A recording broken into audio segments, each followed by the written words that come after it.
असंख्यांचं उदंड प्रेम ज्यांच्या वाट्याला आलं आणि जे प्रेम इथं आज भरभरून ओसंडताना दिसतंय, असं प्रेम वाट्याला येणं तसं फार दुर्मिळ असतं. पण हे सगळं भाग्य घनश्यामजी लोखंडे यांच्या वाट्याला आलं. या वाढदिवसाच्या निमित्तानं मी सुरुवातीला त्यांना मनपूर्वक शुभेच्छा देतो. मी बसमधनं प्रवास करत होतो. बस स्टेशनवर उभा होती. माझ्या शेजारी एक सद्ग्रस्त येऊन बसले. 5 मिनिटं झाली. त्यांनी खिशात हात घातला, खिशातनं चिल्लर बाहेर काढली, हातावर घेतली, एकदा नीट मोजली, मग खिडकीतनं बाहेर बघितलं. बाहेर पेपर विकणारा होता, पाणी विकणारा होता, खाद्यपदार्थ विकणारा होता. मला वाटलं त्यांना काहीतरी घ्यायचं असेल, पण ती चिल्लर त्यांनी परत तशीच खिशात ठेवली. 5 मिनिटं झाली. त्यांनी परत खिशात हात घातला, खिशातली चिल्लर बाहेर काढली, परत एकदा हातावर घेतली, परत नीट मोजली, परत खिडकीतनं बाहेर बघितलं, परत चिल्लर खिशात ठेवली. मला काही कळेना. तेवढ्यात कंडक्टर एसटीत आला. त्यांनी दन दन दन बेल वाजवली. त्या बेलचा आवाज ऐकून ड्रायव्हर गाडीत येऊन बसला. त्यांनी गाडी सुरू केली आणि आता गाडी जाऊ द्या म्हणून कंडक्टरनं डबल बेल मारली. तशी गाडी सुरू झाली. गाडी पुढं पळू लागली आणि गाडी जशी पळू लागली तसा सद्ग्रस्तांना परत खिशात हात घातला, खिशातली चिल्लर बाहेर काढली, परत एकदा हातावर घेऊन नीट मोजली आणि त्या धावत्या गाडीच्या खिडकीतनं हात बाहेर काढला आणि पेपरवाल्याला हाक मारली, ए पेपरवाला इकडे ये. पेपरवाला धावत धावत त्या गाडीच्या मागे आला. धावत्या गाडीच्या खिडकीतनं त्यांनी पेपर आत दिला. या सद्ग्रस्तांना चिल्लर त्या धावत्या गाडीतनं त्याच्या हातावर ठेवली. गाडी पुढे पळत राहिली. मला प्रश्न पडला, गाडी 15 मिनिटं एसटी स्टँडवर उभा होती, त्यावेळी यांनी पेपर घेतला नाही, मात्र गाडी धावायला लागल्यावर मग यांनी पेपर का घेतला? मी त्याला विचारलं, म्हटलं पेपरच घ्यायचा होता तर गाडी एसटी स्टँडवर उभा असतानाच घ्यायचा, गाडी सुरू झाल्यावर का घेतला? त्यावर तो म्हणाला, त्याचं काय आहे, माझ्या खिशाची चिल्लर होती, त्यातला 1 रुपया खोटा होता. गाडी उभा असताना त्या पेपरवाल्याला तो खोटा रुपया मी दिला असता तर त्याला कळाला असता आणि त्यांनी लगेच माघारी दिला असता.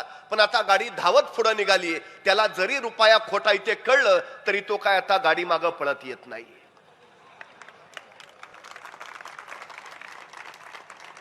मला त्या सद्ग्रस्ताचं मोठं कौतुक वाटलं. गाडी पळत होती, तो पेपर वाचत होता. 15 मिनिटं झाली आणि पेपर वाचता वाचता अचानक तो सद्ग्रस्त हसायला लागला. मी म्हटलं आता काय झालं? तो म्हटला काही नाही, त्यांनी पेपर कालचाच दिलाय.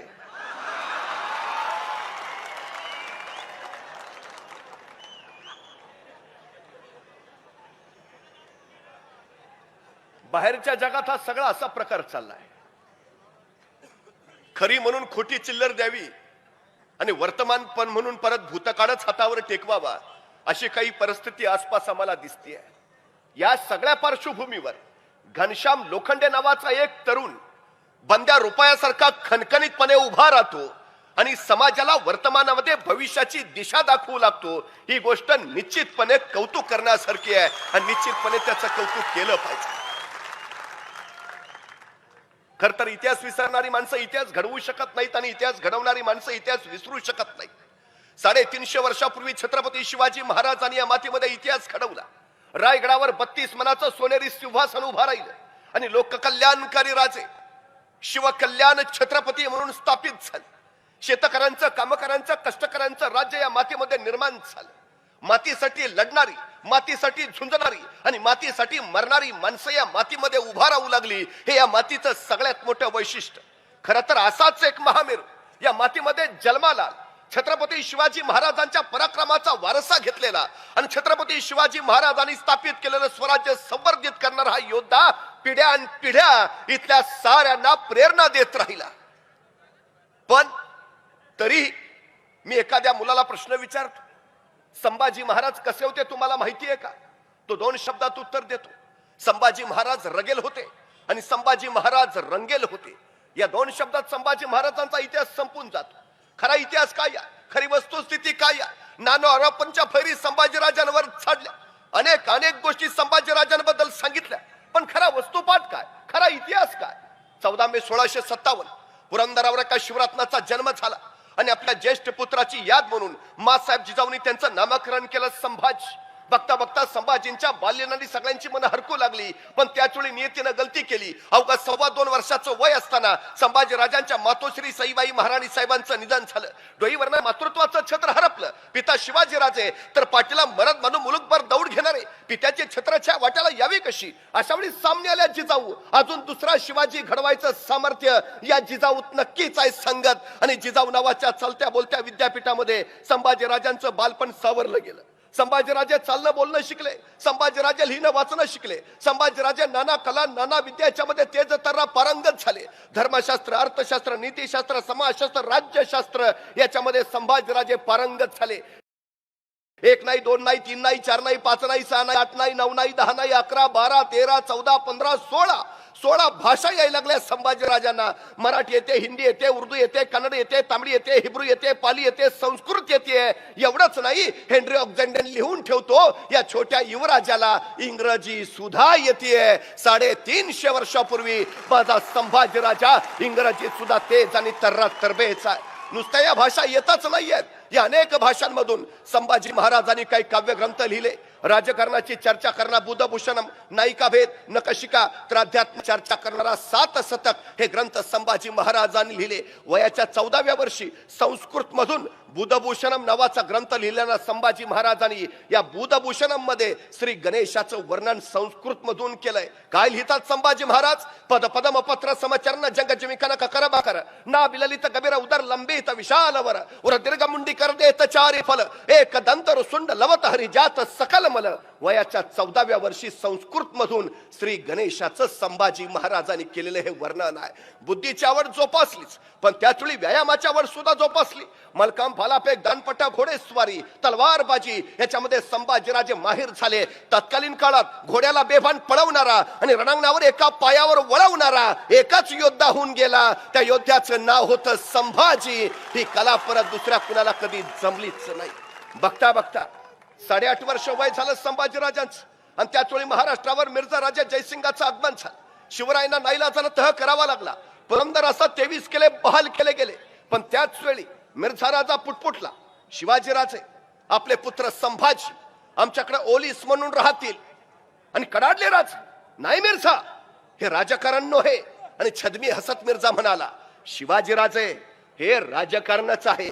आणि वयाच्या 8.5व्या वर्षी संभाजीराजे मोगलांकडे ओलीस राहिले नव्हे. वयाच्या 8.5व्या वर्षी संभाजीराजांचा प्रत्यक्ष राजकारण प्रवेश झाला. यथाकाल औरंगजेबानं मनसबी धाडल्या. शिवाजीराजांना 5000 तर संभाजीराजांना 7000 मनसबदार बनवलं गेलं. म्हणजे पित्यापेक्षा पुत्राला 2000ची मनसब अधिक. जणू त्या औरंग्याला आधीच कळालं होतं की पित्यापेक्षा पुत्र सवाईच निपजणार आहे. पण त्याच वेळी औरंगजेबाचा 50वा वाढदिवस आग्र्याला मोठ्या थाटात साजरा होणार होता.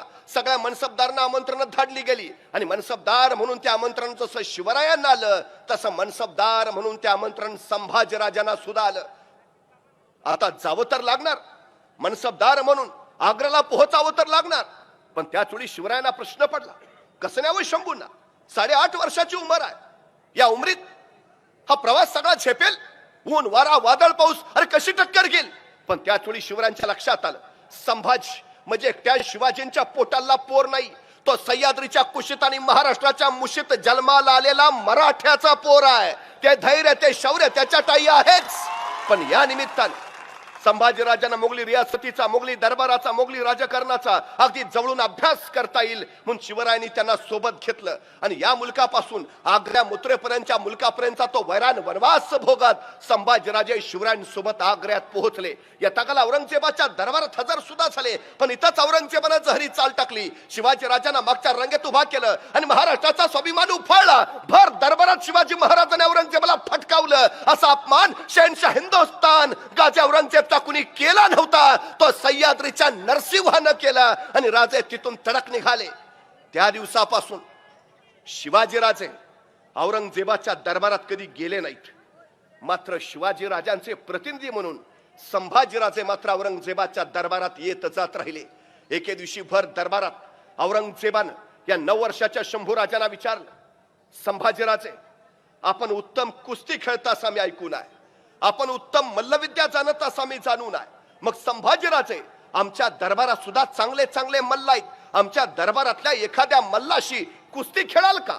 तसा 9 वर्षाचा छवा कडाडला. आम्ही फक्त आमच्या लायकीच्या मल्लाशीच कुस्ती खेळतो आणि तुझ्या दरबारात माझ्या लायकीचा एकही मल्ल नाही. सबब हे महाराष्ट्राचं पाणी होतं. 9 वर्षाच्या संभाजीराजांनी औरंगजेबाला आपल्या स्वाभिमानाची चुणूक दाखवली होती. पण त्याच वेळी औरंगजेबाची जहरी चाल शिवाजीराजांच्या गळ्याभोवती आवळत निघाली होती. शिवरायांना ठार मारायचाच बेत होता. शिवरायांना बाहेर पडता येत नव्हतं, पण सुटकेच्या चाली टाकणं तर गरजेचं.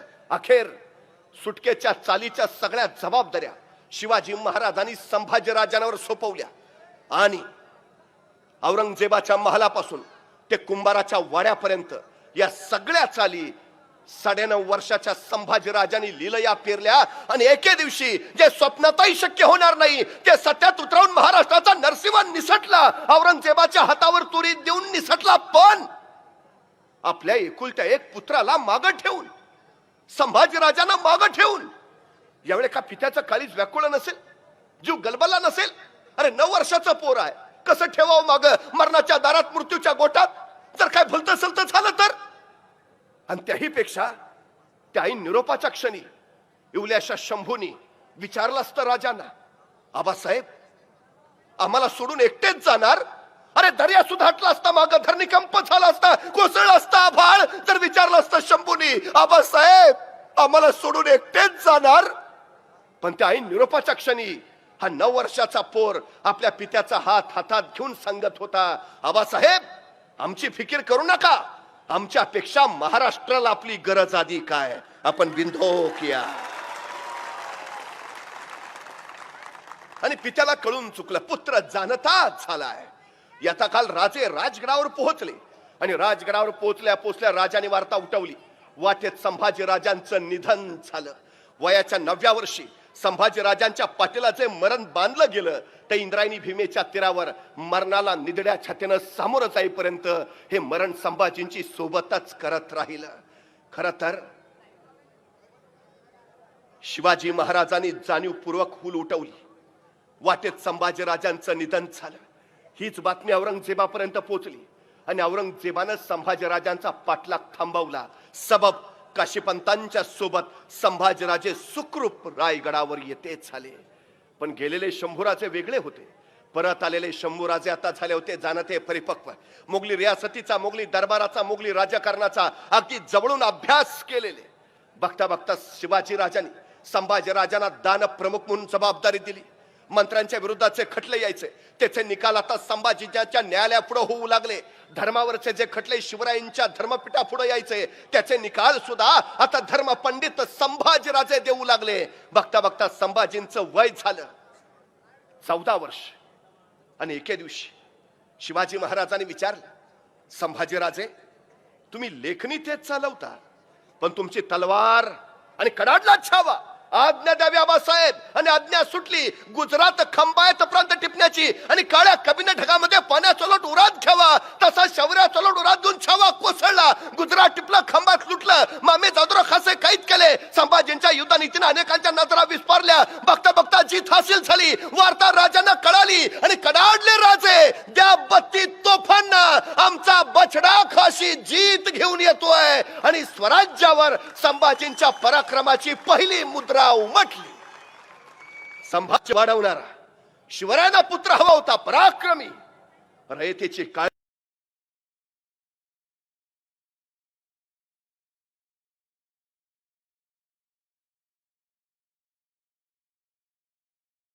घेणारा संभाजी राजांच्या रूपात तो तयार होऊ लागला होता.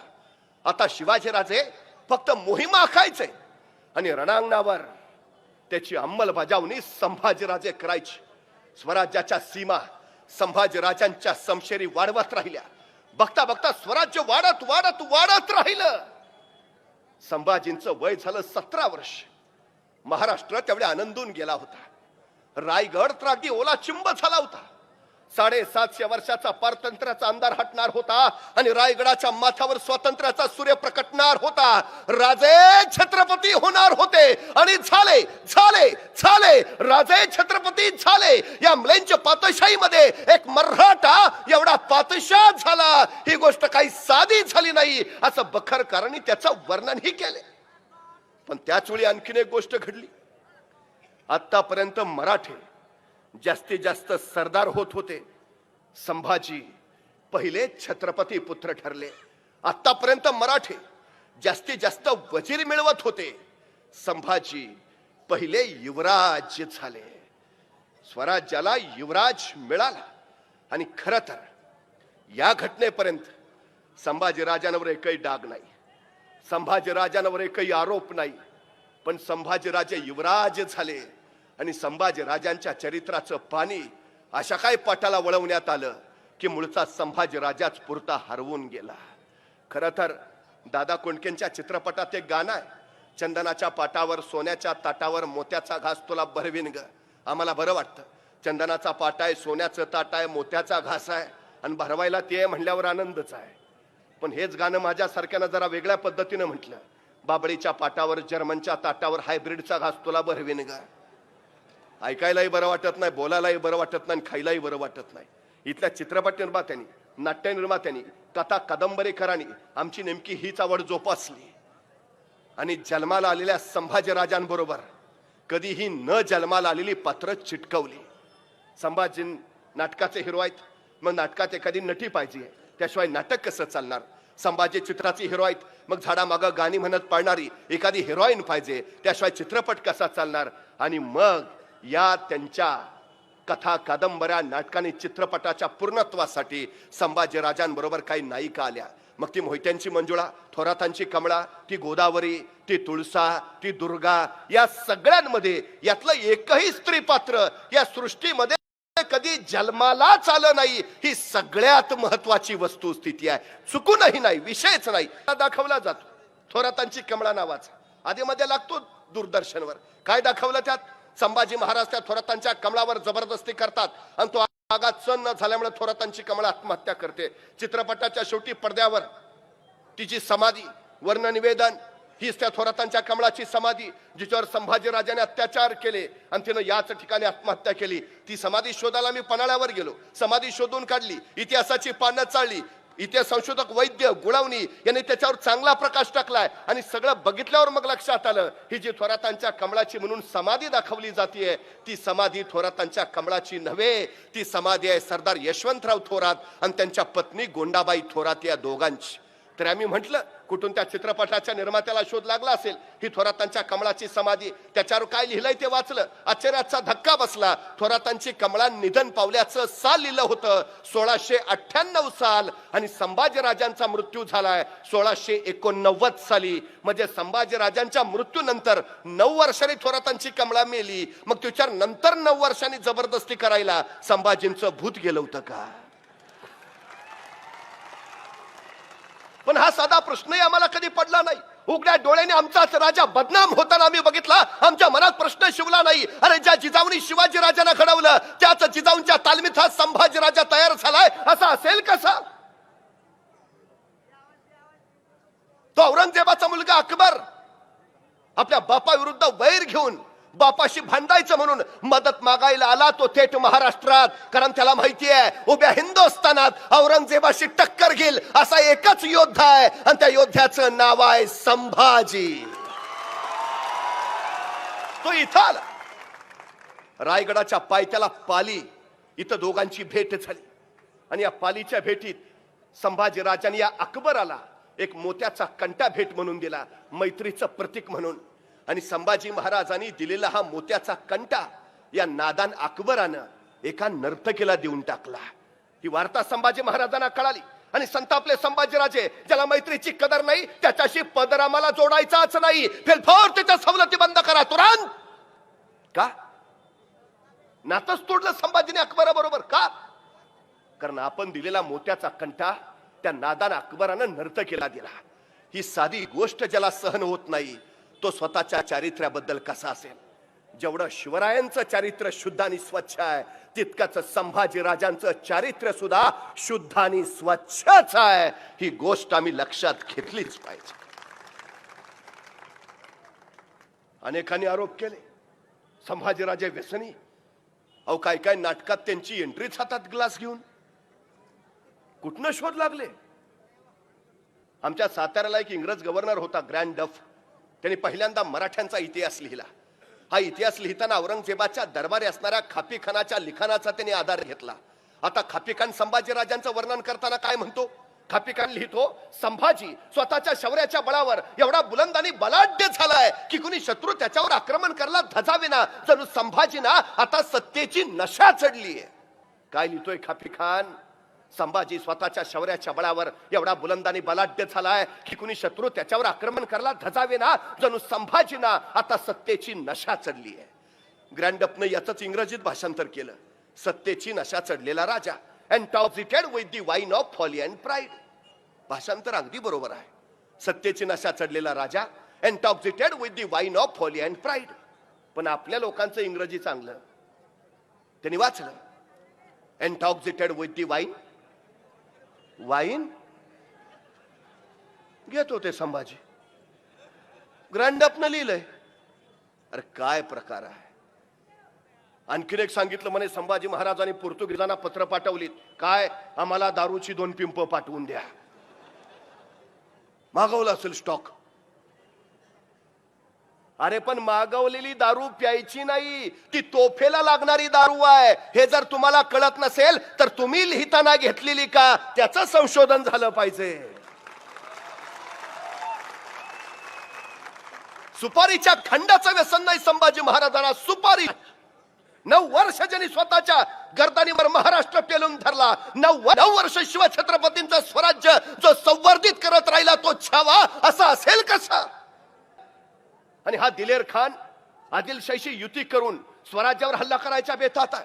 आता मोगल आणि आदिलशाही जर दोघं एक झाले तर स्वराज्य संकटात पडणार होतं. त्यामुळे कसल्याही परिस्थितीत मोगल आणि आदिलशाही यांची युती होऊन शिवरायांपुढचं पहिलं महत्वाचं काम होतं. एका विलक्षण युक्तीची गरज होती आणि महाराजांनी तीच चाल टाकली. शिवाजी महाराजांनीच संभाजींना दिलेर खानाकडे पाठवलं. आता संभाजीच दिलेर खानाकडे गेले आणि संभाजींनी दिलेर खानाचा रोख स्वराज्याच्या ऐवजी आदिलशाहीकडे वळवला. आदिलशाहीच्या पायाखालची वाळू सरकली आणि तो सरळ शिवाजी महाराजांना शरण आला. गोळकोंडा आधीच संभाजींनी पायाशी आणला होता. आता आदिलशाह आला म्हणजे दक्षिणांची दक्षिणेत राहावी हा शिवरायांचा डाव यशस्वी झाला. आणि या यशस्वीतेचे मानकरी होते संभाजीराजे. हे जे केलं सारं ते संभाजीराजांनी. संभाजींनी दिलेर खानाकडे पळून जाणं ही शिवाजी महाराजांचीच राजकीय चाल होती आणि स्वराज्याच्या हितासाठी संभाजी महाराजांनी ती जबाबदारी पार पाडली. ही वस्तुस्थिती. आता काय काय लोक म्हणतात पण शिवाजी महाराजांचं राजकारण असंच राहिलंय. ते गणेवाडीला जातो म्हणून सांगतात, सुरतेची लूट करून येतात. ते संभाजींचं निधन झालं म्हणून सांगतात आणि संभाजींना सुखरूप रायगडावर घेऊन येतात. शिवाजी महाराजांच्या राजकारणाच्या ज्या ज्या जबाबदाऱ्या संभाजीराजांच्या शिरावर पडल्या त्या साऱ्या संभाजीराजांनी लीलया पेलल्या. ही सगळ्यात मोठी वस्तुस्थिती आहे. आणखीन एक आरोप केला जातो, संभाजीराजे पन्हाळ्यावर कैदेत होते त्यामुळे ते शिवाजी राजांच्या मृत्यू प्रसंगी उपस्थित नव्हते. राजारामाच्या लग्नाला हजर नव्हते. वस्तुस्थिती काय? संभाजी महाराज उभ्या आयुष्यात कधीही कैदेत नव्हते, अजिबात नाही. मग ते राजारामाच्या लग्नाला का नाही आले? ते शिवाजी महाराजांच्या मृत्यू प्रसंगी का उपस्थित नव्हते? याचं कारण असं, त्यावेळी संभाजी महाराज बुर्हानपुराच्या स्वारीत लढण्यात गुंतलेले होते आणि लढणाऱ्या माणसाला कुणाच्या लग्नाची अथवा आजारपणाची बातमी दिली जात नाही. का देणार होते बातमी? आणि बुर्हानपुरात लढता लढता संभाजीराजे असे म्हणले असते शत्रूला, जरा थांबूया का 2 दिवस लढाई, भावाचं लग्न आहे उरकून येतो आणि मग राहिलं लढतो. अरे काय चाललंय? बुर्हानपुरात लढण्यात गुंतलेत म्हणून त्या लग्नाला नाही. साधारण मार्चच्या शेवटच्या आठवड्यात संभाजीराजे परत आलेत आणि 3 एप्रिल 1680 शिवरायांचं निधन झालं. सारा महाराष्ट्र कोसळून पडला. संभाजीराजे त्यावेळी पन्हाळ्यावर आहेत. धर्मशास्त्र असं सांगतं की नवा राजा केल्याशिवाय जुन्या राजाचं प्रेत दहन करता येत नाही. संभाजीराजे परत येतो उशीर झाला असता म्हणून तातडीनं राजारामाला मंचकारोहण करून शिवाजी महाराजांचे अंत्यविधी करण्यात आले. पण याच वेळी रायगडावर काही कुटील मंत्र्यांनी डाव आखला. संभाजी शौर्यशाली, संभाजी पराक्रमी, संभाजी धर्मपंडित, संभाजी तत्वज्ञ, संभाजी शिवाजीराजे हयात असतानाच आपल्याला जुमानत नव्हते. आता जर छत्रपती झाले तर आपलं अस्तित्वच राहणार नाही अशी भीती काही मंत्र्यांना वाटली आणि त्यांनी पन्हाळ्यावर संभाजींना कैद करायचा डाव घातला. हंबीरराव मोहितेंना निरोप धाडला. आता हंबीरराव म्हणजे सोयराबाईंचे सख्खे बंधू, राजाराम म्हणजे हंबीररावांचा भाचा. कुठल्या मामाला वाटणार नाही आपला भाचा गादीवर येऊ नये. हंबीरराव मदत करतील. सगळं मंत्रिमंडळ हंबीररावांकडे गेलं. हंबीरराव मदत करायला तयार झाले. कैद करायला पन्हाळ्यावर पोहोचले आणि इथंच हंबीररावांनी उलटवला. आलेल्या सगळ्या मंत्र्यांना काढण्या चढवल्या. संभाजीराजांच्या पुढे कैद करून हाजीर केलं आणि कडाडले खंबीर हंबीरराव. ही घ्या नादान हरामजाद माणसं. राजा जाऊन अजून 11 दिवस नाही झाले आणि त्यांच्या पोटच्या गोळ्याला कैद करायला आली. ही घ्या ताब्यात. सगळे फितूर कैद केले. रायगड बिनघोर केला आणि मग संभाजी महाराज रायगडावर पोहोचले. शिवरायांचे अंत्यविधी सुद्धा नीट झाले नव्हते. संभाजी महाराजांनी ते पुन्हा केले. रायगडावर श्री शिवछत्रपतींची समाधी उभारली. रायगडाची घडी नीट बसवली आणि शिवछत्रपतींच्या मृत्यूनंतर तब्बल 9 महिन्यांनी संभाजी राजांनी स्वतःला राज्याभिषेक करून घेतला. संभाजीराजे स्वराज्याचे दुसरे छत्रपती झाले. पण त्याच वेळी महाराष्ट्राचा आभाळ मात्र काळवंडलं होतं. शिवाजी महाराजांच्या मृत्यूचा फायदा उठवत स्वराज्य जिंकावं असा घाट शत्रूंनी घातला होता आणि या साऱ्यांना पुरून उरणारा छावा स्वराज्याचा घाट बांधण्यासाठी धडपडत होता. दरबारात बसले होते संभाजी आणि एके दिवशी संभाजीराजांनी सरसेनापती हंबीररावांना विचारलं, मामासाहेब स्वराज्याचा घाट बांधावा म्हणतो पण औरंग्याचा थाट उतरला पाहिजे. मामासाहेब जागा काढा मोक्याची. आणि कडाडले हंबीरराव, राज एक जागा आहे मोक्याची. मुघलाचं नाकच जणू. कोण जागा? राजा बुर्हानपुरा. दार उल मुल्क दख्खन बुर्हानपुरा. बुर्हानपुरा म्हणजे दख्खनेतली औरंगजेबाची राजधानी. एखाद्या सुंदरीच्या गालावर तीळ शोभावा असा बुर्हानपुरा शोभतो राजा बुर्हानपुरा म्हणजे मधाचं पोळ आणि कडाडला छावा मग हे मधाचं पोळ आता कोळ्याचं जाळं झालं पाहिजे. आणि बघता बघता मराठी फौजा सुसाट सुटल्या. बुर्हानपुरा लुटलं. 17च्या 17 पुरते धुतले. एखाद्या सुंदर बागेचं रुपडं डोळ्यात साठवावून पापणी मिटावी आणि पापणी उघडून बघावी तर पुढे स्मशान दिसावं अशी बुर्हानपुऱ्याची पूर्ती वाताहत झाली. संभाजी महाराजांनी बुर्हानपुऱ्याचा पुरता कोळसा पुरा केला आणि औरंगजेब संतापला, बेभान संतापला. त्या शिवाजी राजांनी हयातभर आमच्याशी वैर केलं पण त्या शिवाजी राजांनी माझ्या बुर्हानपुराला कधी हात नाही लावला. पण हा त्याचा छावा काल गादीवर बसला आणि आज त्यांनी तडक बुर्हानपूरला हात घातला. याल्ला जणू शेपटीवर पाय पडला.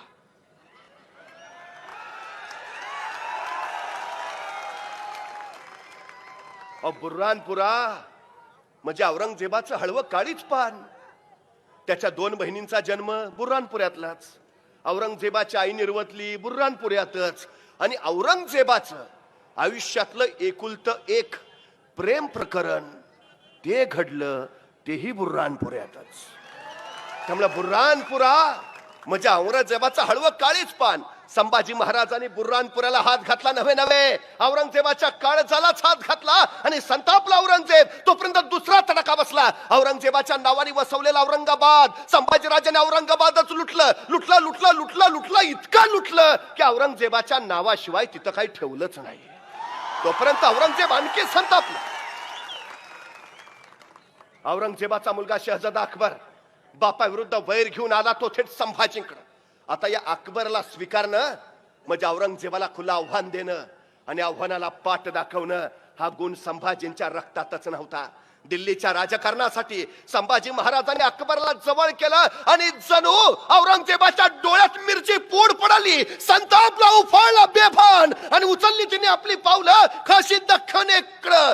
खोळंबला काळ. काय काय काय घडेल आता? औरंगजेब छाव्याला गिळणार की छावा औरंगजेबाला? खोळंबला काळ. काय घडेल? औरंगजेब कुणी साधा नाही बरं.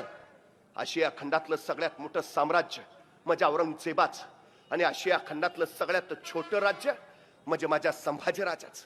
औरंगजेबाच्या नुसत्या सरदारांची संख्या 14,500 आणि एका सरदाराच्या हाताखाली 50,000ची फौज म्हणजे 14,500 गुणले 50,000 एवढं औरंगजेबाचं लष्करी सामर्थ्य. आणि माझ्या संभाजी राजांचं सैन्य सगळे गोळा केले तर भरतील कसे बसे 50,000. औरंगजेबाचा एका वर्षाचा वार्षिक महसूल त्या काळात 23,000 कोटी आणि माझ्या संभाजीराजांच्या स्वराज्याचा वार्षिक महसूल कसा बसा 1 कोटी. औरंगजेब 62 वर्षाचा आणि संभाजी उन्यापुऱ्या 23 वर्षाचा. म्हणजे मनभर आहे औरंगजेब आणि कणभर स्वराज्य. मनभर औरंगजेब हे कणभर स्वराज्य चिरडायला टपला, उठला आणि बघता बघता महाराष्ट्रात पोहोचला. नगरला छावणी पडली आणि सगळ्या सरदारांना त्यांनी स्वराज्य खिंडीत पकडायला सांगितलं. सर बुलंद खान, अली खान, फतेह खान, रामसिंग हाडा, भीमसिंग हाडा, शहजादा आझम, मुअज्जम, बेदार बख्त आपल्या फौजा घेऊन महाराष्ट्रात आत आत आत घुसले. खासे संभाजीराजे गुढावर मान टाकून या यवनी फौजांशी झुंजायला सज्ज झाले. चोहो बाजूला वनवा पेटला, मोगलांच्या सैन्याशी बेबान टक्कर चालू झाली. चोहो बाजूला बघता आक्रोश किंकाळ्या आरोळ्या, तलवारींचे आवाज आणि बस हर हर महादेवाने जय भवानीच्या किलकार्या. लढत होते मराठे, बेभानपणे झुंजत होते. मोगलांना त्राही भगवान करून सोडत होते. अरे दिवसाच्या 24 तासातले 20 तास घोड्यावर मान ठोकून लढत होता संभाजी. शाडूच्या मातेच्या भाकरी प्रसंगी खात होता संभाजी, पण झुंजत होता, रेटत होता यवन माग, कडडत होता. अरे तलवारीच्या टोकावर भाकरी भाजतात मराठे. औरंग्या तुला भाजायला वेळ नाही लागणार. संभाजींच्या त्या धगीनच गारद झाला औरंगजेब. सारं सैन्य सपशेल पराभूत होऊन माग पळू लागला. शिकस्त, हार आणि पराभव. औरंगजेब संतापला, आपल्याच मनसबदारांवर ओरडू लागला. क्या करते हो बंदोबस्त, खिल्लते पहन के खाली मार खाते हो. इतनी फौज दीदी मत में कहा गई, खा गया दक्कन का चूहा. क्या करते हो. आणि कुणीतरी सरदार मानाचा, हुजूर वो संभा शैतान है. फिर हम कहा कम है, कहा कम है. आपल्या सरदारांच्या मनसबी कमी करत निघाला औरंगजेब. औरंगजेबाला वाटलं होतं संभाजी म्हणजे शिवाजींचा नादान तख्तन शेलवारीस, चुटकी सरशी चुरगाळू आणि दक्कन घशात घालू. पण संभाजीने पहिलाच तडाखा असा दिला की औरंगजेबाला आपलं अनुमान बदलावं लागलं. हे पाणी काही वेगळंच आहे. संभाजी सिद्ध झाले. पण त्याच वेळी औरंगजेबानं संभाजींना गारद करायला आपल्या सगळ्या फौजा महाराष्ट्राच्या उरावर टाकल्या, साऱ्या बेफाट. आणि इथंच संभाजीराजांनी वेगळी चाल खेळली. औरंग्याच्या फौजा महाराष्ट्राच्या उरावर, संभाजी महाराजांनी स्वतःच्या फौजा औरंगजेबाच्या मुलकात घातल्या. आणि बघता बघता मराठी फौजेनं औरंगजेबाच्या मुलकात पुरता हैदोस मांडला. गावाच्या गाव काबीज केली, खंडण्या वसूल केल्या. जे जे सापडेल ते ते ताब्यात घेत राहिले. चोहो बाजूला फक्त वनवा वनवा उसळला. मराठ्यांनी औरंगजेबाचा मुलूक पुरता बेचिराग करून टाकला. औरंगजेबाला काही कळेना, मी यांच्या दारात आणि हे आमच्या घरात. बहादूर खानला त्यांनी मराठ्यांचा पाठलाग करायला पाठवलं. बहादूर खान मराठ्यांच्या पाठलागावर सुटला, पाठलाग करत राहिला. पण त्याला काय माहितीये, वारा आणि मराठे कधी कुणाला सापडलेत. पळत राहिला, फक्त पाठलाग करत राहिला. पण चिवट मराठे सापडतात कुठले. पण एके दिवशी मराठ्यांनीच बहादूर खानाचा हत्ती पळवला. पळ वैतागला, संतापला बहादूर खान. औरंगजेबाची तर पुरती छितूच झाली. इथं टाका घालावा तर मराठ्याने तिथं उसवून ठेवलंय, तिथं शिवायला जावं तर मराठ्याने तिथं फाडून ठेवलंय, तिथं जावं शिवायला तर मराठ्याने तिकडं लक्तर करून टाकलीत. पुरती अब्रूची लक्तर झाली होती औरंगजेबाच्या. वैतागला. तब्बल 1 वर्ष औरंगजेब टकरा घेत होता सह्याद्रीशी, 1 वर्ष टकरा घेत होता संभाजींशी. पण पुऱ्या दख्खनचा एक खण सुद्धा त्याला घेता आला नव्हता. कुठल्या किल्ल्याचा एक पत्थर औरंगजेबाच्या हातात पडला नव्हता. गडकोटांची बात सोडा, एक सैनिक त्याला पराभूत करता आला नव्हता. संभाजीची तर बातच सोडा. वैतागला, संतापला औरंगजेब. आपल्या सगळ्या सरदारांची बैठक बोलावली. क्या किया जाए, 1 साल बीत गया, ना कोई किला ले सके, ना उस संभा को शिकस्त दे सके. क्या किया जाए. कुनीतरी सर म्हणला, हुजूर इन मरहट्टों की जान है उनके गड़किलों में, पहले गड़किले लेते हैं. मराठे खुद ब खुद आएंगे घुटने टेकते सामने. आणि पटला औरंगजेबाला सही बात. हे मराठे गडकोटाच्या आधारावर तर लढतात, पहिल्यांदा गडकोट घेऊया, व मराठे कशाच्या आधारावर लढतील सीधा घुटने टेकत शरण येतील. आणि मग त्याने विचारलं, ऐसा कौन सा किला है जो जल से जल लिया जा सकता हो. म्हणजे पहिल्याच घासाला पराभवाचा खडा नको, किल्ला असा काढा की पटकन घेता येईल, फारसा डोक्याला ताप नको. आणि एकाने सांगितलं, हुजूर एक किल्ला आहे. कौन सा? हुजूर नाशिक जिल्ह्यातला, दिंडोरी तालुक्यातला, वणीपासून अवघ्या काही मैला वसलेला. हुजूर प्रभू श्री रामचंद्र तिथं विश्रांतीसाठी जायचंय, त्यांची सेज तिथं, म्हणून त्या किल्ल्याचं नाव आहे रामसेज. हुजूर असा किल्ला है. मराठे कितने हैं? 300 350 होंगे हुजूर. शिबंदी ना हुजूर, बजमियत ना हुजूर, तोहफे बिल्कुल ना हुजूर. तो ठीक है, वही ले लेंगे. ठरला औरंगजेबाच. अवघे 350 मराठे असलेला, शिबंदी बजमियत अजिबात नसलेला तो रामसेजचा किल्ला घ्यायचा. औरंगजेबाने विचारलं, तो कौन जाएगा? कौन लेगा रामसेज? आणि उभा राहिला शाहबुद्दीन खां. हुजूर हम जाएंगे, हम लेंगे रामसेज. बहुत खूब. शाहबुद्दीन कितने दिनों में लोगे किला? तसा शाहबुद्दीन म्हणाला, हुजूर सकाळचा नाश्ता करून जातो, दुपारच्या जेवणाला किल्ला घेऊनच परत येतो. बहुत खूब.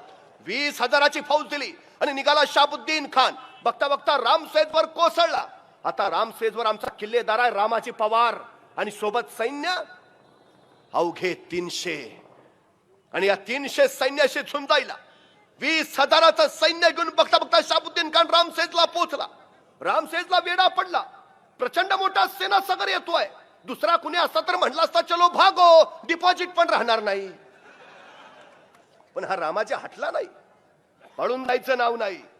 ती उभा राहायची जी जिगर आहे ना, ती जिगर निर्माण केली आहे संभाजी राजांनी. एक एक एक एक शिलेदार संभाजी म्हणून लढतोय स्वराज्यासाठी. बघता बघता शाहबुद्दीनचा वेडा पडला. कडाडला शाहबुद्दीन, चलो आगे, ले लो किला. आणि निघालं रामसेजवर सैन्य शाहबुद्दीनचं. वेस ओलांडून पुढं पुढं पुढं पार निम्म्यापर्यंत पोहोचलं. आमच्या मराठ्यांची हालचाल ना प्रतिकार. शाहबुद्दीन खानाला वाटलं बहुतेक न लढताच किल्ला देत आहेत वाटतं. मोठा उत्साहाला चलो आगे लेलो केला. सैन्य पुढं पुढं आलं. नजरेच्या टप्प्यात आलं तसे मराठे सावध झाले. हातातल्या गोपण्या थरारल्या. दगडं भरली, सुटली दगडं. दना दना दना थर थर थर दगडं लागली. पथरांची बौछार नुसती. त्या दगडाच्या माराने घायाळ झालं शाहबुद्दीनचा सैन्य. पाठीला पायलवान पळत सुटलं. त्या शाहबुद्दीनच्या मस्तकावर दगड बसलेला. ती जखम दाबीत शाहबुद्दीन म्हणाला, कैसे है ये मराठे, पत्थरों से खेलते हैं. या खुदा पूरी जिंदगी में ऐसी जंग देखी ना हमने. एका दिवसात किल्ला घेतो म्हणलेला शाहबुद्दीन खान रात्री खलबत खाण्यात जखमा शेकत बसला होता. क्या किया जाए. त्याचा एक सरदार होता मोठा कल्पक. तो म्हणला, हुजूर ऐसा करते हैं. बोलो. नाही, काल आपण चालत चालत गेलो, मग दगड डोक्यावर बसली. मग उद्या चालत चालत नको जायला, मग सरपटत सरपटत जाऊ, म्हणजे दगड आली तरी डोक्यात बसणार नाहीत. शाहबुद्दीनला पटलं, ऐसाही करेंगे. दुसऱ्या दिवशी चढाई सुरू झाली. सगळी माणसं निघाली पण सरपटत. कुणी डोकं वर करायला तयार नाही. चुकून डोकं वर करायचो, डोक्यात दगड बसायचा. डोक्याला ताप नको, बघ खालीन चल पुढं. सर सर सर करत निघाला सैन्यावर. वेस ओलांडून पुढं पुढं पार निम्म्यापर्यंत पोहोचलं. आमच्या मराठ्यांची हालचाल ना प्रतिकार. शाहबुद्दीन कडाडला, चलो आगे ले लो किला. सैन्य पुढं पुढं निघालं. आता दिंडी दरवाजा समोर दिसायला लागला. जणू काय घेतला किल्ला. शाहबुद्दीन कल्लोळला, ले लिया चलो आगे. आणि सरपटणारं सैन्य अगदी नजदीक आलं. तसे मराठे जागा सूद झाले. रात्रभर जागून तटबंदीवर मोठमोठ्या दगडी शिळा गोळा करून ठेवलेल्या. हे सरपटणारं सैन्य जवळ आलं. तशा त्या दगडी शिळा दिल्या नुसत्या ढकलून. गडगडा करत शिळा सुटल्या खाली. या सरपटणाऱ्या प्राण्यांना चेंगरून मेंगरून पार तळाला जाऊन थांबल्या.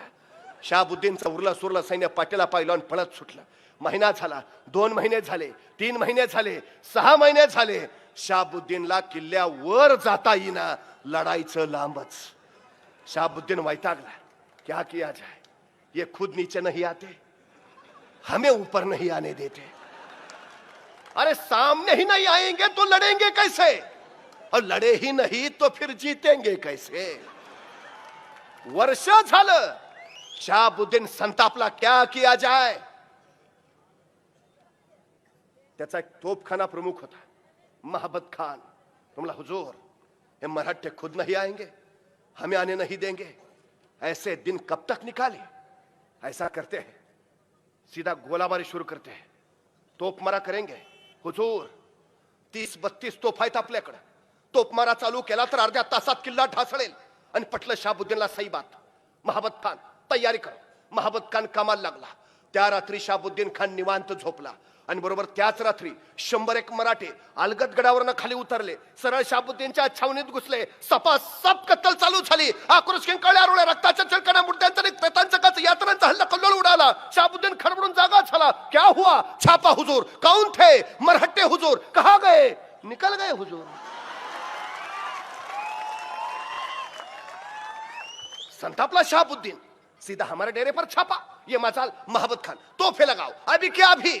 आता रात्रीचे 2 वाजलेत आणि शहाबुद्दीन सांगतोय तोफे लगाओ अभी क्या अभी. महाबत खान म्हणला हुजूर अभी अंधेरा है, अभी तोफे लगाएंगे तो गोले सीधे हम पे ही बरसेंगे. सुबह तक राह देखते हैं. सरपडला शहाबुद्दीन, पण ठरला होता आता सोडायचं नाही मराठ्यांना बस. दुसऱ्या दिवशी सकाळी 6 वाजता शाही हत्तीच्या अंबारात शहाबुद्दीन बसला. 30-32 तोफा महाबत खानाने किल्ल्याच्या दिशेने तोंड करून ठेवल्यात. दारुगड टसून मारलाय, वातान बाहेर काढलीये. आता शहाबुद्दीनची इशारा झाली की वातान पेटवायची तोफ मारा चालू. आणि शहाबुद्दीनची इशारा झाली, हातात पेटती मशाल घेऊन महाबत खान पुढे झाला आणि तोफेची वातान पेटवणार. त्यातून गडावरूनच आवाज आला, धडम दुम. तोफेचा गोळा सु येतोय त्यांच्याच दिशेनं. तसा महाबत खान कडाडला, तोफे पिचेलो, तोफे पिचेलो. त्या शहाबुद्दीनला सुचायचं बंद झालं. क्या क्या क्या क्या हुआ? हुजूर मराठों ने गोला बारुद कर दी है, आगे रहेंगे तो उनके गोले सीधे हम पे बरसेंगे, पीछे आएंगे हमारे गोले उन तक नहीं पहुंचेंगे. तोपखाना नाकामयाब हुजूर. शहाबुद्दीन विचारलं, अरे पण मराठ्यांकडे तोफा नव्हत्या ना? तोफा नव्हत्या मराठ्यांकडे मग?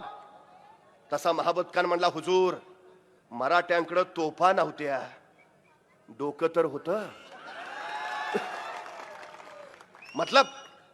मतलब मराठ्यांनी लाकडाच्या तोफा तयार केल्यात, त्याला आतनं जनावराचं कातडं लावलंय. हुजूर त्यांची एक तोफ आपल्या 10 तोफेला भारी आहे. ठीक ठीक, तोफा तयार केल्या तोफा तयार. दारुगोळा कुठनं आणला? तसा महाबत खान म्हटला, मग रात्री छापा कशाला मारलेला?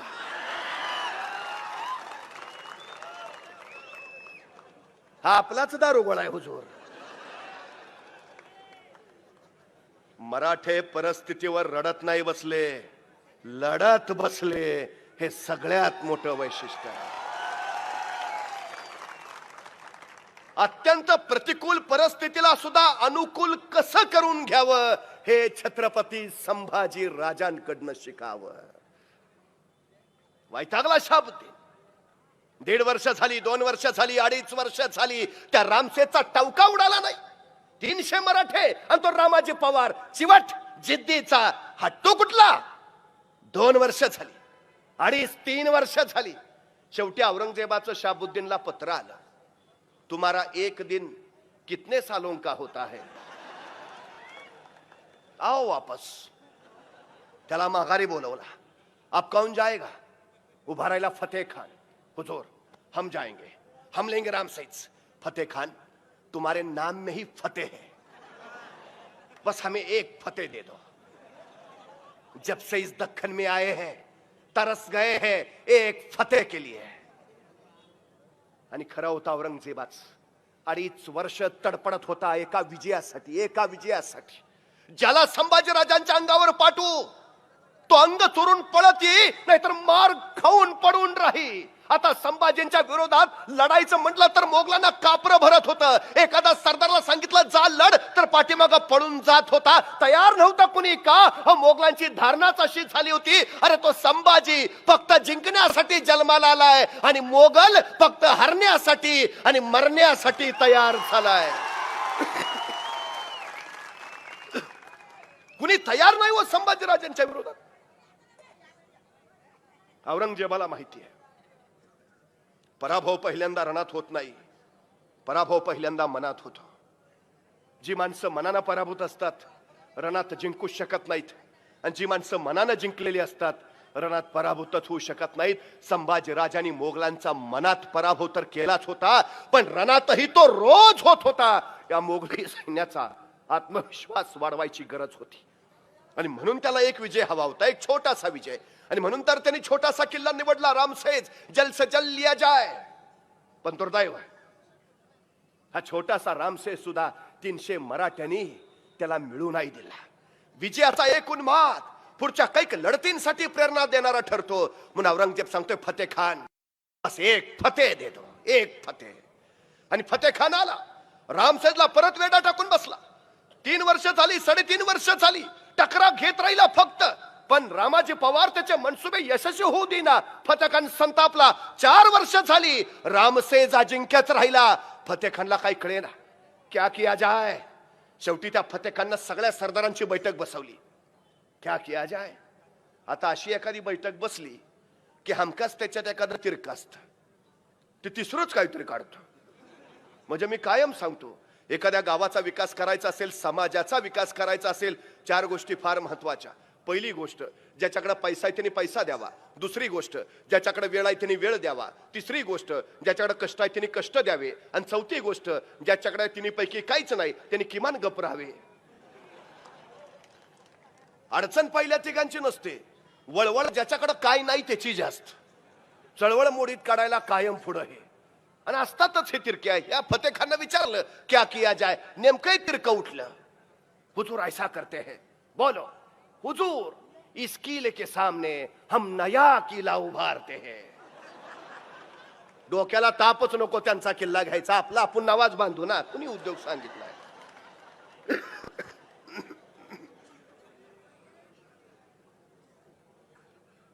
आता त्यांनी चेष्टेत सांगितलं, फतेह खाननं सिरियस घेतलं.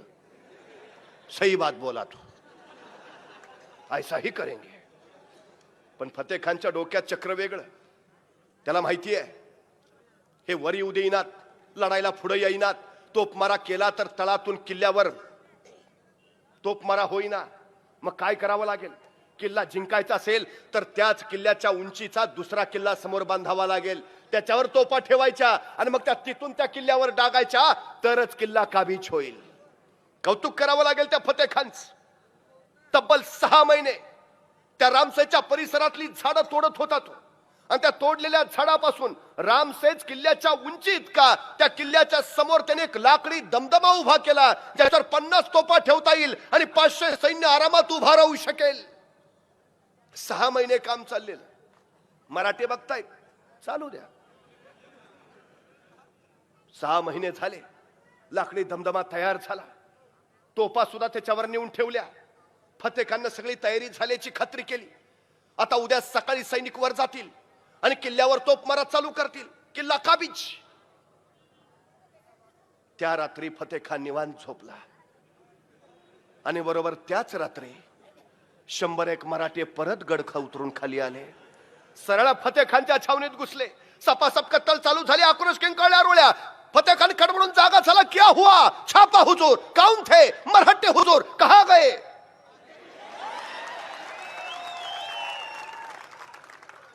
संतापला फतेह खान.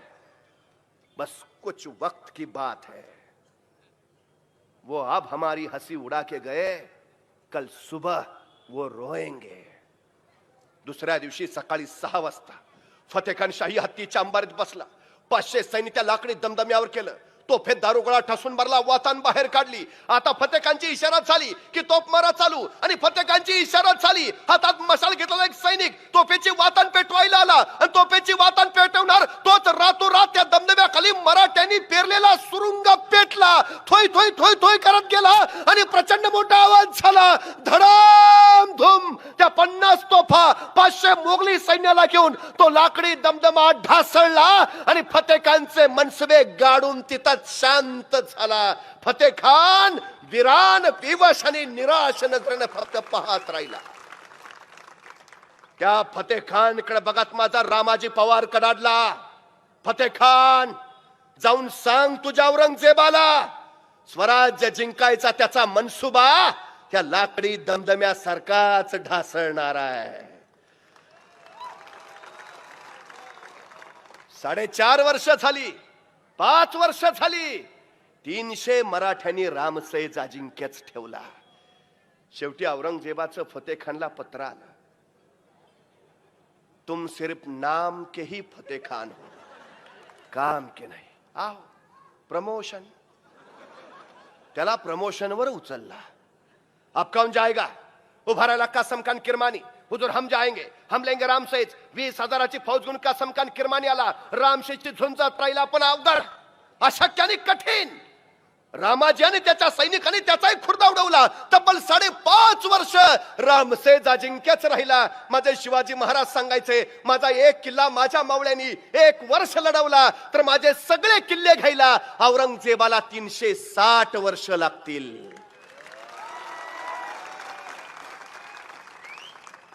अरे पण माझ्या संभाजी राजांनी रामसेज नावाचा एकच किल्ला 5.5 वर्ष लढवला. मग 5.5 गुणिले 360 औरंगजेबाला सगळे किल्ले घ्यायला किती वर्ष लागतील? हे शौर्य कुणाचं, हे धैर्य कुणाचं, हा पराक्रम कुणाचा, हे धाडस कुणाचं, हे साहस कुणाचं? माझ्या सर्जा संभाजींचं. औरंगजेब वैतागला, संतापला. परत महाराष्ट्राच्या उरावर रुतून बसला. पावसाळा नजदीक आलेला. पावसाळ्यात मोगलांच्या हालचाली मंद आणि याचाच फायदा संभाजीराजाने उचलला. औरंगजेबासारख्या कळीकळाशी झुंजायचं म्हणजे समर्थ आणि सामर्थ्य पण हवं. विलक्षण चाल टाकली. पसरलेल्या औरंगजेब नावाच्या अजगराच्या अंगावरनं संभाजी महाराजांनी उडी घेतली आणि संभाजी महाराज सरळ कर्नाटकात पोहोचले. मैसूरच्या चिकदेवरायाला तडका दिला.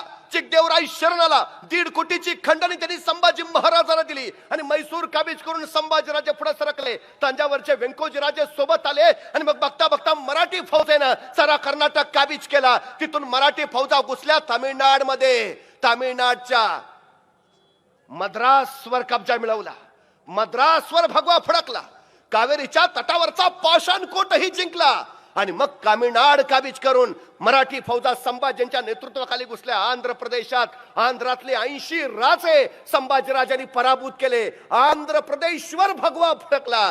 गंगाराम वाणी नावाचा संभाजी महाराजांचा सेनापती फौज घेऊन बिहार मध्ये गेला. बिहारच्या पाटण्यावर स्वराज्याचा दौलता ध्वज फडकला. बिहार आणि पाटणा संभाजीराजांच्या घोड्यांच्या टाफाखाली आलं. मराठी फौजा बंगालमध्ये घुसल्या. बंगालच्या कोलकात्यावर शिवरायांचा भगवा फडकला. कोलकाता काबीज झालं.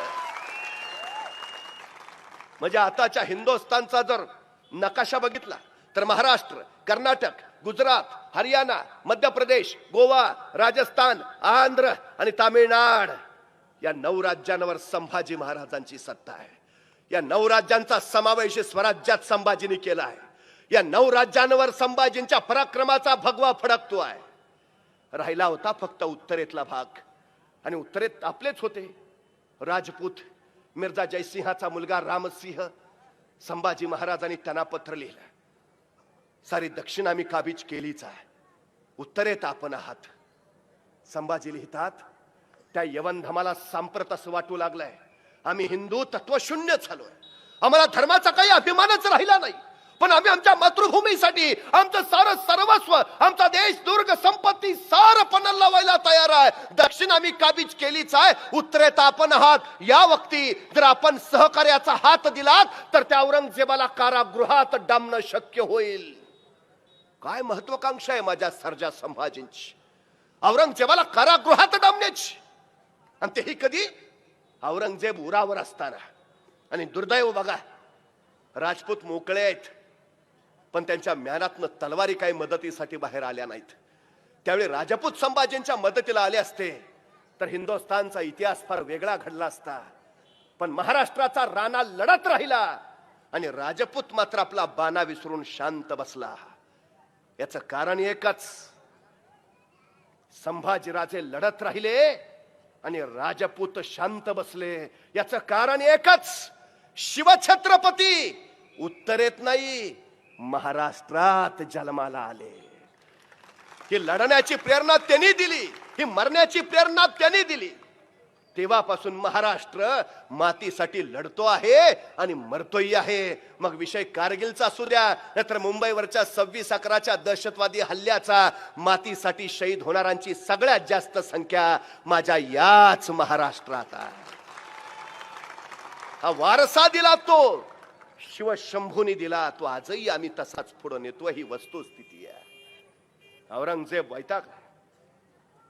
आपल्या दरबारात त्यांनी डोईवरची पगडी काढली, खाली आपटली आणि साऱ्यांना म्हणाला, जोपर्यंत त्या संभाजीला पराभूत करत नाही तोपर्यंत डोईवर बादशाही पदाची पगडी घालणार नाही. अहो इथंच नगरला मेला औरंगजेब, खुलदाबादला समाधी आहे त्याची, पण मरते वेळीस त्याच्या डोईवर बादशाही पदाची पगडी नव्हती. संभाजीना तो कधी पराभूत करू शकला नाही आणि बादशाही पगडी तो कधीच आयुष्यात परत घालू शकला नाही. बोडक्या डोक्याने छिंडत राहिला महाराष्ट्रभर, पण महाराष्ट्राला पराभूत करणं त्याला जमलं नाही. अखेर त्यांनी कोकण मोहीम काढली, तिसरी कोकण मोहीम. शहजादा मुअज्जमला 90,000ची फौज देऊन बेळगावच्या वाटेनं रामदऱ्याच्या घाटानं सावंतवाडी मार्गे त्यांनी गोव्यात पाठवलं. संभाजीराजे त्यावेळी गोव्यात होते. गोव्यातल्या विजराईला जंग पछाडून गोव्यावर भगवा फडकवायच्या तयारीत होते आणि त्याचवेळी उत्तरेतनं शाबुद्दीन खानाला 30,000ची फौज घेऊन पाठवलं, म्हणजे सावंतवाडीच्या वाटेनं मुअज्जमनं यावं, पुण्याकडनं शाबुद्दीनला घुसावं आणि गोव्यात असणाऱ्या संभाजींना खिंडीत पकडावं, असा औरंगजेबाचा डाव. गोवा जिंकलाच होता संभाजीनी, आता काही क्षणात गोव्यावर भगवा फडकणारच होता. पण ह्या मुअज्जमाल्याची वार्ता मिळाली आणि संभाजीने गोव्याची लढाई सोडली आणि संभाजी सरळ रामदऱ्याच्या घाटात आले. ज्याला पकडावं तोच समोर मुअज्जमची दात खेळ बसली, पण तोपर्यंत हर हर महादेवचा जागर झाला. समशेरी उससल्या आणि रामदऱ्याचा घाट थरारत राहिला. तब्बल 40,000 मोगल संभाजीराजाने आपल्या सैन्याच्या मदतीनं कापून काढले. रामदऱ्याचा घाट थरकापत राहिला. आल्या वाट्यानं संभाजी तसेच माऱ्यासारखे निघून गेले आणि बरोबरचा कोंडाजी संभाजींना विचारत राहिला, तो मुअज्जम आयता ताब्यात आलता, कापायचा नाही वे, जित्ता का ठेवला? आणि संभाजीराजे म्हटले, सुकलं झाड मोडून पडणारच आहे, तोडा कशाला? पण जगातल्या पहिल्या जैविक अस्त्राचा प्रयोग संभाजींनी इथं केला. 40,000 मोगल कापले, पण अन्नधान्याचा साठा सुद्धा उडवला. मोगलांना आता रामदाराच्या घाटात खायलाच काही मिळेना हो. आता कोकणात काय मिळतं? नारळाचं कुळीत. काय गंमत करून ठेवली संभाजी महाराजांनी. आणि या मोगलांनी नारळाचं कुळीत खाल्लं आणि 40,000 मोगल टाचा घासून तिथंच त्या घाटात मेले. तलवारी शिवाय डोक्यानं आणि शस्त्राशिवाय शास्त्रानं जगाच्या इतिहासात मारली गेलेली ही सगळ्यात मोठी फौज आणि या अस्त्राचा प्रयोग पहिल्यांदा केला तो संभाजीने. अहो ते 80,000 मुर्दे सडलेले, त्यांच्या वासानं बाकीचे ओकून ओकून मेले. अहो त्या मुअज्जमची अवस्था अशी उचलायला चौघ राहिले नव्हते. कुणीतरी कळवलं औरंगजेबाला, पोराची फार विचित्र हालत झाली. मग त्या राहुल्ला खानाला पाठवलं, त्यानं कसं बस मुअज्जमला परत नेलं. परत आलेल्या मुअज्जमचा औरंगजेबानं 90,000 रुपये रोख देऊन सत्कार केला. मुअज्जमला पण कळेना. त्याने विचारलं, अब्बाजान 1.5 कोटीचा खजिना घालवून आलो, 90,000 सैन्य बुडवून आलो, तरी तुम्ही मला 90,000 रुपये रोख बक्षीस देताय किंवा अब्बाजान? औरंगजेब म्हटला, तू जिवंत परत आलास ना म्हणून. नाहीतर या संभाजी राजांकडे जाणारा कुणी जिवंत कसा परत येईल? तू आलास म्हणून. इतकी धास्ती, इतकी भीती खाल्ली होती औरंगजेबानं. वैतागला, संतापला. सगळ्या सरदारांना विचारलं, क्या किया जाए? आणि सगळे एका सुरात म्हणाले, हुजूर वापस लौट चलते, अभी दम नाहीये हुजूर. आणि खरं होत, औरंगजेबाचं पुरं सैन्य संभाजी राजांनी बर्बाद करून टाकलं. औरंगजेबाची तिजोरी पुरती तळाला गेली.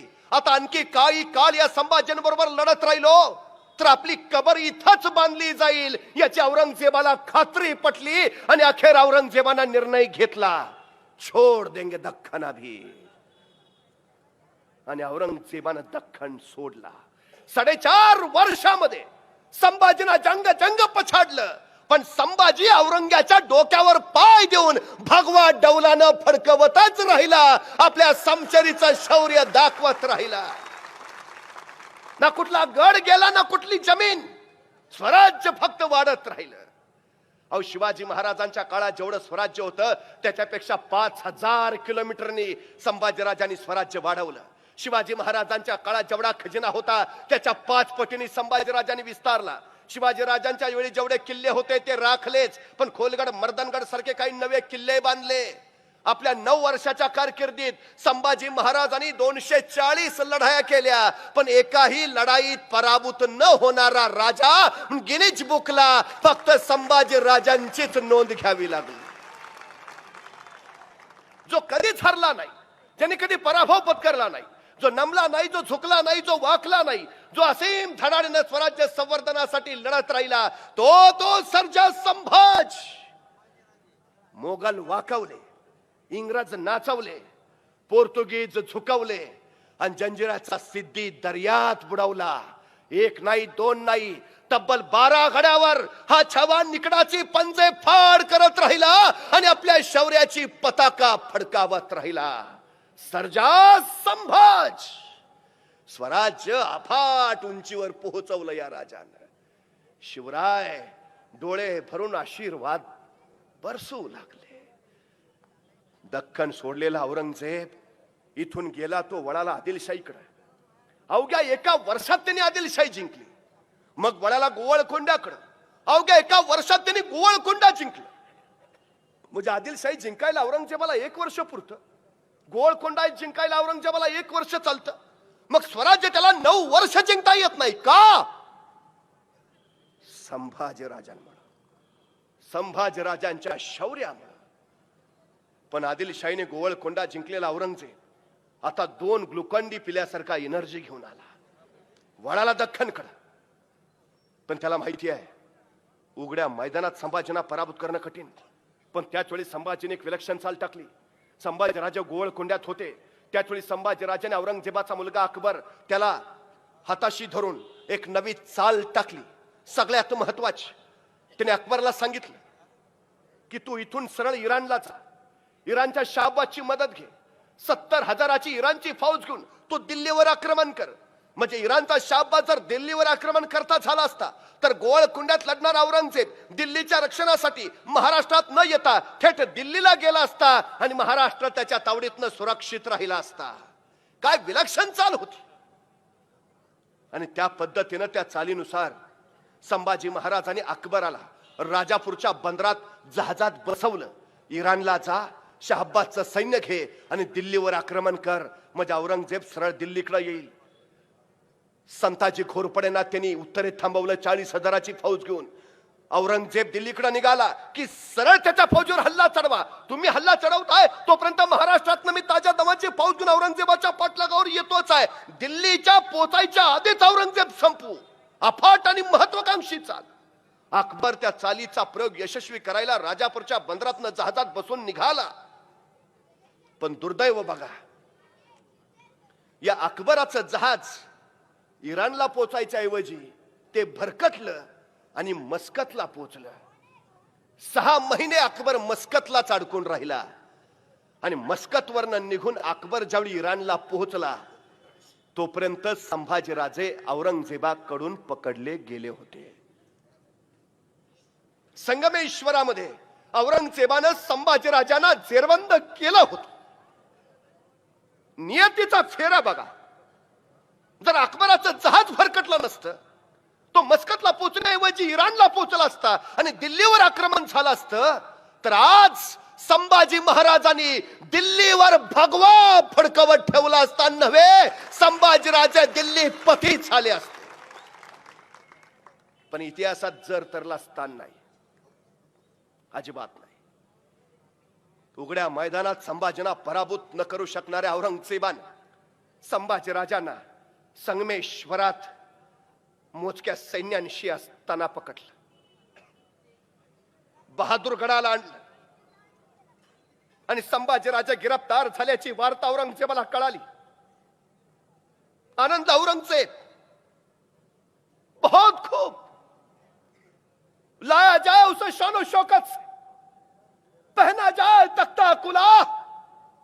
आतापर्यंत मराठेशाहीचा तख्त त्याने आपल्या खांद्यावर पेलला असेल, आता त्याच्या खांद्यावर तख्ता कुला ठेवा. विदूषकी झबली घाला त्यांना. आतापर्यंत मराठेशाहीची भरजरी वस्त्र घातली असतील, आता विदूषकी झबली घाला. आतापर्यंत मराठेशाहीचा मुकुट त्यांनी माथ्यावर मिरवला असेल, आता घुंगरा असलेली विदूषकी टोपी घाला. आतापर्यंत राज अलंकार घातले असतील राजानं, आता पोलाद एक काटेरी साक दंडाने जखडवा. आतापर्यंत राजा घोड्यातून, मेण्यातून, पालखीतून, हत्तीच्या अंबारीतनं गेला असेल, आता उंटाला बांधा. आतापर्यंत राजा आला म्हणून नगारे वाजले असतील, आता ढोल तसे बडवायला सुरुवात करा. कळू द्या महाराष्ट्राला, शहनशाह हिंदोस्ता आलमगीर गाजी औरंगजेबनी संभाजी गिरफ्तार केलाय.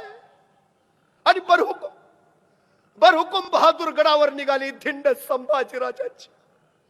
विदूषकी झबली घातलेले, उंटाला बांधलेले, तख्ता कुला चढवलेले, काटेरी पोलादी साखळदंडाने जखडवलेले ते संभाजीराजे बघितले असते तर वाटलं नसतं स्वराज्याचे छत्रपती आहेत.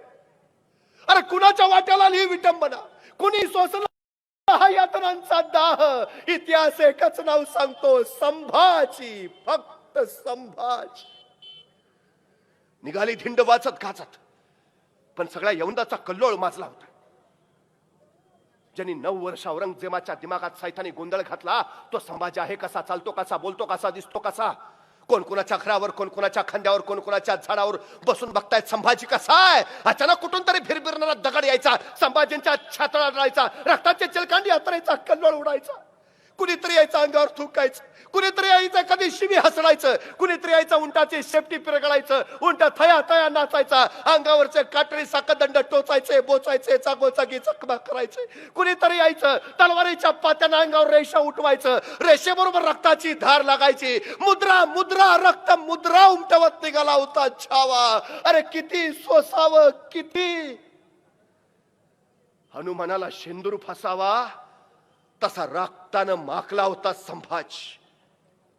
पण एवढं होऊनही झुकला नव्हता, वाकला नव्हता, वा नमला नव्हता. होता तसाच ताट करारा बाणेदार, आला तसाच औरंग्याच्या दरबारात आणि कडाडला वज्र असत, संभा झुक जाओ आलमपना के सामने. आणि उसळला कवी कलश, राजा है वो, झुकेंगे नहीं झुकाएंगे. खामोश कर सर्दिशी उसळा शमशेर. चुप चुप चुप, जहन्नम में चुप, याद रख कैद में है तो, आला ताला के दरबार में है तो चुप. पण त्याच वेळी धीरगंभीर आवाज खुमला, सबूर आसद सबूर, अभी बहुत पूछना इसे. आणि आस्ते कदम शहनशाह हिंदोस्ता आलमगीर गाजी मोहम्मद औरंगजेब तख्तावरनं खाली उतरला, संभाजी राजांच्या पुढ्यात गेला आणि संभाजी राजांकडे पाहत म्हणाला, 9 बरस का था तब यह मिला था मुझे आगरा में, तब पूछा था हमने इसे, क्यों रे संभा तुम्हें हमारा डर नहीं लगता. और इस संभा ने जवाब दिया था, हमें किसी का डर नहीं लगता, लेकिन हमारी वजह से सबको डर लगता है. सच कहा था काफर ने कभी ठंडक ना मिलने दी, लेकिन अब नहीं, अब नहीं, अब दिखाएंगे. अल्लाह ताला की मेहरबानी खुदा के सामने है, कैद में है.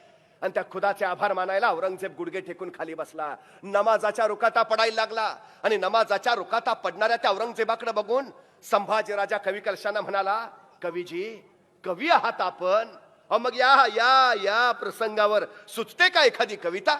कवी कलशाला आश्चर्य वाटलं. मरणाच्या दारात आहे राजा, मृत्यूच्या गोट्यात आहे, औरंग्याच्या पुढ्यात आहे, राजाला भीती न भय, राजा निर्भय. राजा विचारतोय, सुचते का एखादी कविता. अरे ही काही कविता ऐकायची वेळ आहे का.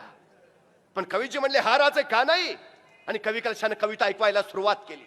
राजन तुम हो सांचे, खूब लढे हो जंग, देख तुम्हारा तेज तखत तेजत औरंग. अहो राजे, काय तुमचं तेज, काय तुमचं शौर्य, तुमचं ते तेज बघून औरंगजेब स्वतःचं सिंहासन त्यागून तुमच्या पुढे येऊन गुडघे टेकून बसलाय. बहुत खूप. पण त्याच वेळी खडबडून उभा राहिला औरंगजेब. चुप चुप. थरथरता औरंगजेब संभाजी राजांना विचारता झाला, बताओ संभा, कहर की है लूट, कहर काय खजाना. आणि उसळला छावा. अरे हिंदुस्तान आमचा खजाना, इथल्या मातीचा कणन कण मानतो मी सोनं. औरंग्या तू गिळलास हिंदुस्तान, तू गिळलास आमचा खजाना, पण आम्ही मागणार नाही तुझ्यासारखे, होणार नाही भिकारी. अरे हिंदुस्तान भीक मारून भीक देतो तुझ्यासारख्याला, घेत नाही असा, घेऊ मनगटाच्या बळावर आणि तलवारीच्या जोरावर. संभाजी राजांचे उद्गार ऐकले ना औरंगजेबाला कळे ना, अरे कैदेत कोण आहे, तू का मी? पण त्याच वेळी औरंगजेबाने विचारला दुसरा सवाल, बताओ संभा, मेरे कौन कौन से सरदार शामिल थे तुम्हें? आणि चौथाला संभाजी, तख्तासाठी रक्तावर उलटणारी जात नाही आमची, आई भवानीचे भूती आम्ही, मातीसाठी सळसळत आमचं इमान, बेईमान नाही होणार. याद राख औरंग, महाराष्ट्राच्या मातीत उभायस तू, इथंच माती करू. आमच्याच वाट्यावर येऊन आमच्याशीच वाटमारी करणाराची त्याच्या वाट्यावर जाऊन वाट लावल्याशिवाय आम्ही आमच्या वाटेवर परतत नाही, हा इतिहास आहे आमचा. संभाजीराजांचे हे बोल ऐकले आणि पुटपुटला औरंगजेब, ये मरहट्टे क्या खिलाते हैं अपने बच्चों को? क्यों पैदा नहीं हुआ ऐसा एक भी शख्स हमारे जनाने में? अरे हे मराठे आपल्या पोरांना काय खायला घालतात? असलं एक तरी पोरग माझ्या घरात का नाही जन्माला आलं? आणि उसळला छावा, अरे तुझ्या पोटी कसा येईल संभाजी? स्वतःच्या बापाला विष देणारा तू, स्वतःच्या भावांची खुलेआम कत्तल करणारा तू, तुझ्या पोटी कसा येईल संभाजी? अरे संभाजी जन्माला येईल तो महाराष्ट्राच्या कुशीत आणि शिवछत्रपतींच्या मुशीतच.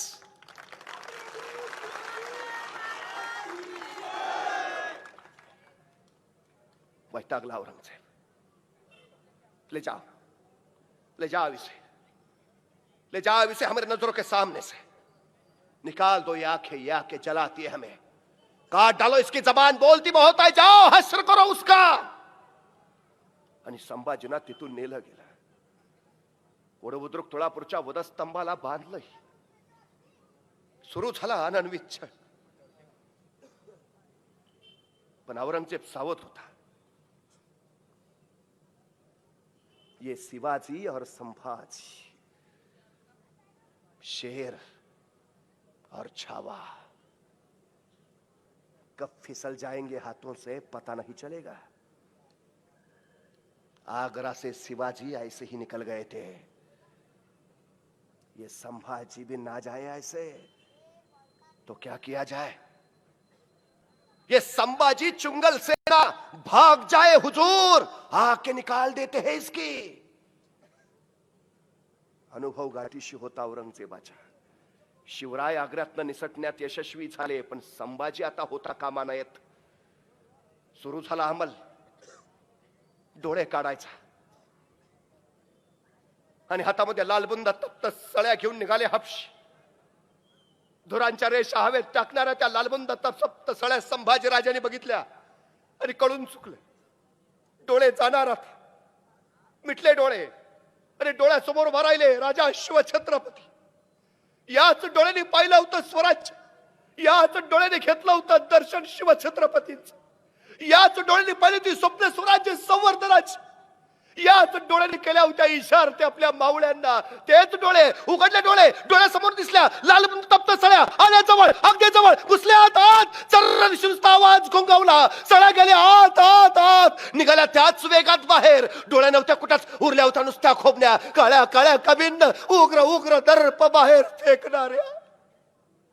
अरे पायात काटा घुसला तर 8 दिवस पाय धरून बसतो आम्ही. डोळ्यात लालबुंद तप्त सळ्या गेल्या असतील, अरे किती सोसला असेल. विंचवासारख्या लवलव करणाऱ्या वेदना मेंदू झिंजिण्या घालीत बसल्या असतील, अरे किती फोकला असेल. का रगेला असता, रंगेला असता, तर झुकला असता, वाकला असता, नमला असता. औरंगजेबाला शरण जाऊन आयुष्यमध्ये जगला असता. मग का सोसत राहिला छावा सार? का सहन करत राहिला? स्वराज्य अस्मितेसाठी, आपण शिवछत्रपतींचे पुत्र आहोत या स्वाभिमानासाठी, राष्ट्र धर्मासाठी स्वसत राहिला छावा. डोळे निघाले आणि औरंगजेब आपल्या शिलेदारांना विचारत राहिला, क्या हुआ? रोया वो, गिड़गिड़ाया, आएगा हाथ जोड़ते हमारे सामने, देगा किले अपने, क्या बोला वो? आणि सरदार म्हणाले, हुजूर ना वो रोया ना गिड़गिड़ाया, ना आएगा आपके सामने हाथ जोड़ते. फिक्र कीजिए आपकी, अगर सामने आ गया ना गला दबा देगा आपका.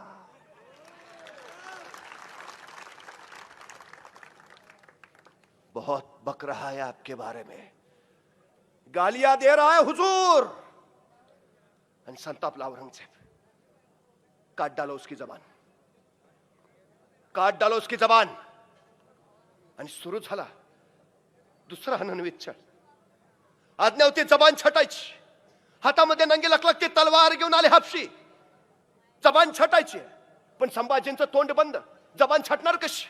एक हापशी पुढे झाला, संभाजींचं तोंड उघडायची कोशिश करू लागला, पण तोंड उघडे ना। मग एकाने कानावर दाब जोर दिला, पण तोंड उघडे ना। एकाने मस्तकावर प्रहार केला, पण तोंड उघडे ना। अरे उघडेल कसा? वाघाचा जबडा आहे, वाघाच्या जबड्यात घालून हात मोजती, दात ही आमची अवकात सांगणारा संभाजी आहे।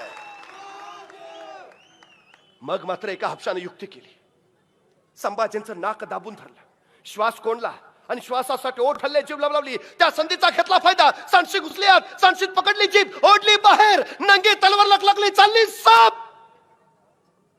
तोंडातनं उघडलं नुसतं लालबुंद रक्त, जीभ पडली होती समोरच वळवळत। ती सुद्धा तयार नव्हती संभाजीराजांपासून पोरकं व्हायला। ज्या जिभेनं उमटवले जगदंब जगदंबचे बोल, जी जीभ म्हणत राहिली जय भवानी, जे करत राहिले जागर हर हर महादेव, जे म्हणत राहिली मासाहेब भाऊसाहेब बाबासाहेब, तिची पडली समोरच। एक नाही दोन नाही, तब्बल 40 दिवस रणवीत अत्याचार चालू होता। बोकड सोलावं असं संभाजींचं कातडं सोलून काढलं, त्याच्यावर मिठाचं पाणी टाकलं, चर्र जाळ झाला यातनांचा। कुणीतरी यायचं हाताची बोटं छाटायचं, कुणीतरी यायचं गुडघ्याच्या वाट्या काढायचं, कुणीतरी यायचं तलवारीच्या पात्यानं मांसाचे लगदे कापायचं, कुत्र्या किडांना खाऊ घालायचं। बघितलं असतं तर वाटले नसते। छत्रपती आहेत, छत्रपती आहेत। अखेर उगवली फाल्गुनी वद्य अमावस्या, 11 मार्च 1689, आणि औरंगजेबाच्या अखेरची आज्ञा सुटली। मस्तक कलम करा त्याच, आणि संभाजींचं मस्तक छटलं गेलं, भाल्याच्या फळाला अडकवलं आणि निघालं वाजत गाजत। तो भाल्याचा फळाला इंद्राणीच्या तीरावर आणि इंद्राणीच्या रेतीमध्ये तो भाल्याचा फाळ रोला गेला, आणि मस्तकातनं रक्ताचा एक थेंब त्या इंद्राणीच्या पत्रात पडला, आणि थरारली शहारली इंद्रायणी। अरे याच इंद्रायणीला पाहिलं संभाजींचं शौर्य, ते धैर्य, तो पराक्रम, ते धाडस। ती इंद्रायणी ढाळू लागली असो, खरा संभाजी कुणाला कळालाच नाही सांगत। संभाजी कळाला फक्त औरंगजेबाला, आणि औरंगजेब म्हणाला सचमुच छावा था छावा शेर का। या अल्लाह, हमने आंखें निकाल दी उसकी, लेकिन उसकी आंखें नहीं झुकी हमारे सामने।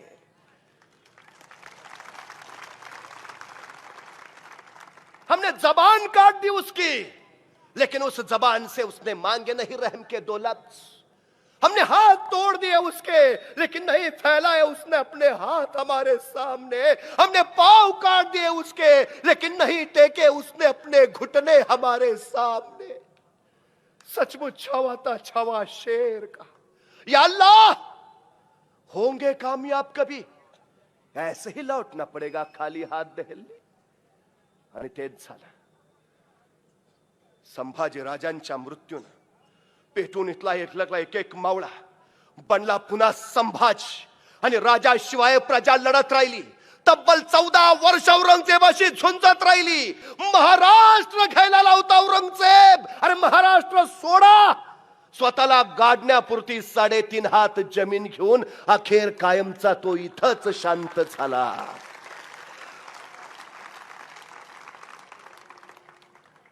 औरंगजेब संभाजी राजांना मारू शकला नाही, अजिबात नाही।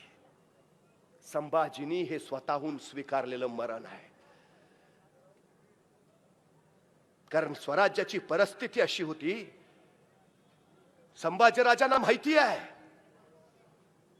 एकदा इथला माणूस पेटला की पुढच्याला पेटवल्याशिवाय शांत बसत नाही। हा माणूस उसळला पाहिजे, या महाराष्ट्रातला मावळा पेटला पाहिजे, तर या शिवछत्रपतींचं स्वराज्य टिकेल। या कळीकळासारख्या औरंगजेबाशी बलाढ्य सामर्थ्याशी झुंज द्यायची असेल तर मुठभर कासेना, पण हे मुठभर विस्तव निखाऱ्यासारखे जर उरावर पडले तर हा औरंग चळेल। आणि हे निखारे कधी होतील? क्रोधातनं, रागातनं। हा क्रोध कधी येईल? तेवढ्यासाठी स्वीकारलं संभाजीराजांनी मरण. आमचा राजा औरंगजेबाने छळ छळ करून मारला. हा क्रोध संभाजीराजांनी इथल्या मातीत पेरला आणि त्यातून इथला मावळा लढाईला सिद्ध झाला. हे संभाजीराजांनी स्वतःहून स्वीकारलेलं, स्वराज्याच्या रक्षणासाठी स्वीकारलेलं बलिदान होतं. खर तर कसं जगावं हे शिवाजी महाराजांनी सांगितलं आणि कसं मरावं हे संभाजी महाराजांनी दाखवलं. सह्याद्रीच्या त्या कड्यावर तो छावा आजही उभा आहे आणि आजही सांगतोय राष्ट्रभक्तीच, राष्ट्रनिष्ठेच आणि राष्ट्र धर्माचं गुज. तो आजही देतोय संदेश मातीसाठी कसं कुर्बान व्हावं याचा. तो आजही देतोय संदेश राष्ट्रभक्तीचा आणि राष्ट्रनिष्ठेचा. तो संभाजी राजा तुमच्या माझ्या रक्तात उतरावा आणि कृतीतून परत एकदा निर्माण व्हावा अशी अपेक्षा व्यक्त करतो. आपल्या सगळ्यांची रजा घेतो.